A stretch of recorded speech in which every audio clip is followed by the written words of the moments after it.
Cette première étape, elle a été effectivement compliquée pour moi en termes de résultats et forcément en termes de gestion de course. J'ai eu des problèmes techniques dans un premier temps, puis des mauvaises options dans un deuxième temps. Donc forcément, j'ai fait les erreurs. Ce que j'ai appris effectivement, c'est que la course elle n'est jamais finie jusqu'à la fin. Et en tout cas, j'ai vraiment fait en sorte de continuer à m'arracher malgré la situation qui était vraiment pas favorable pour moi. C'est quelque chose qui a plutôt bien marché, en tout cas sur la fin de l'étape où j'ai pu vraiment revenir. Donc voilà, l'ensemble des petits détails qui font qu'on progresse effectivement d'une étape à l'autre et que je me sens aujourd'hui un peu plus près que la première pour pouvoir attaquer cette deuxième étape en forme et compétitif. C'est des conditions que j'apprécie, en tout cas les conditions légères que j'apprécie, oui, j'aime bien un petit peu toutes les conditions, mais particulièrement les conditions de vent léger.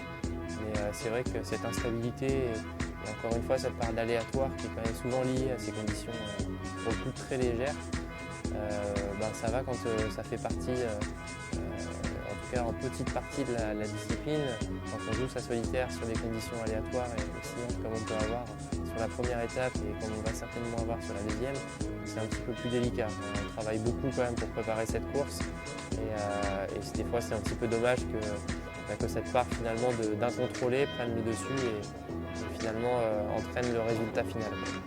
Alors du coup, ouais, l'étape jusqu'à Riron, c'est une étape qui s'annonce assez compliquée avec des vents assez stables dans un premier temps jusqu'au Cap Finistère, principalement au pré, sur un bord notamment un long bâbord jusqu'au Cap Finistère.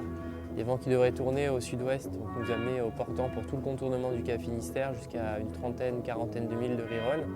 Où là, à ce moment-là, les vents vont être beaucoup plus faibles et avec une vraie zone de transition à négocier avec des vents très compliqués jusqu'à l'arrivée pour Riron avec certainement un nouveau tournoi de poker sur la fin de l'étape.